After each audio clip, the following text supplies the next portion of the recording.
சதுப்பு நில காடுகளை காக்கும் ராம்சர் அமைப்பின் பட்டியலில் திருப்பூரில் உள்ள நஞ்சராயன் குளமும் இணைந்துள்ளது. காரணங்கள் என்னென்ன பார்க்கலாம். தண்ணீரில் இரை தேடும் இந்த வெளிநாட்டு பறவை கூட்டம் முகாமிட்டிருக்கும் இடம் திருப்பூர் கூலிப்பாளையம் பகுதியில் உள்ளது.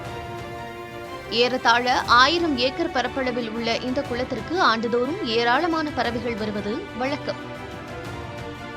ஆண்டுதோறும் 25,000க்கும் மேற்பட்ட பறவைகள் வலசை வரும் இந்த இடத்தை கடந்த 2022ஆம் ஆண்டு பறவைகள் சரணாலயமாக தமிழக அரசு அறிவித்தது.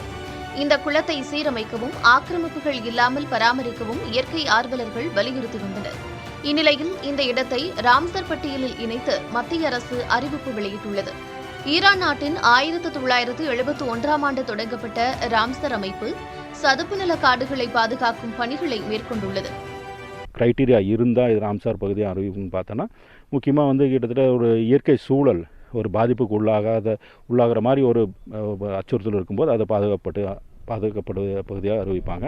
அதே போல் ஒரு இடத்துல 20,000 பறவைகளுக்கு மேலே கூடுது அப்படிங்கிற ஒரு தகவல் இருந்தாலும் கூட இந்த ராம்சார் சைட்டு கீழே வரும். இப்போ இந்த நஞ்சராயன் குளத்தில் பார்த்திங்கன்னா நாங்கள் அதிக பறவைகள் இருக்கிற காலம் அக்டோபர், நவம்பர், டிசம்பர் காலத்தில் பார்த்திங்கன்னா 25,000 பறவைகள் இங்கே பதிவு பண்ணியிருக்கு. அதுக்குண்டான ரெக்கார்டெல்லாம் இருக்குது. அதனாலேயே இது ராம்சார் சைட்டு கீழே வருது. இன்னும் சொல்லப்போனால் ஒரு அழிவின் விளிம்பில் இருக்கக்கூடிய என்டேஞ்சர் ஸ்பீசிஸ் சொல்லக்கூடிய பறவைகள் ஏதாவது இருந்தாலும் கூட இந்த ராம்சார் அங்கீகாரம் கிடைக்கும். இந்தியாவில் இதுவரை 82 சதுப்பு நில காடுகள் இருந்த நிலையில் நஞ்சராயன் குளம் உள்ளிட்ட 3 பகுதிகள் சேர்க்கப்பட்டுள்ளன. தற்போது தமிழகத்தில்தான் அதிகபட்சமாக 18 ராம்சர் தளங்கள் உள்ளன. வேலைப்பாடுகள்னு ஒன்றும் இதுவரைக்கும் ஆரம்பிக்கலை. ஆரம்பகட்ட பணிகள் இருக்குது. ஃபாரஸ்ட் ஆஃபீஸர் 2 பேர் இப்போ பாதுகாப்பு பணிக்காகத்தான் போட்டிருக்காங்க.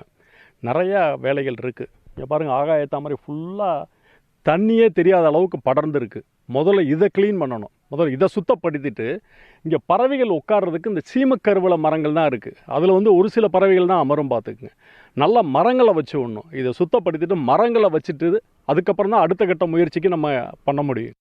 பல்லாயிரம் மைல்கள் கடந்து வரும் பறவைகள் அமர இன்னும் அதிகமான மரங்கள் வேண்டும். பழங்கள் தரும் மரவகைகள் இந்த பகுதியில் வளர்க்கப்பட வேண்டும்.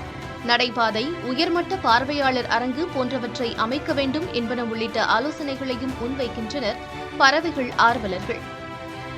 புதிய தலைமுறைக்காக திருப்பூர் செய்தியாளர் சுரேஷ்குமார்.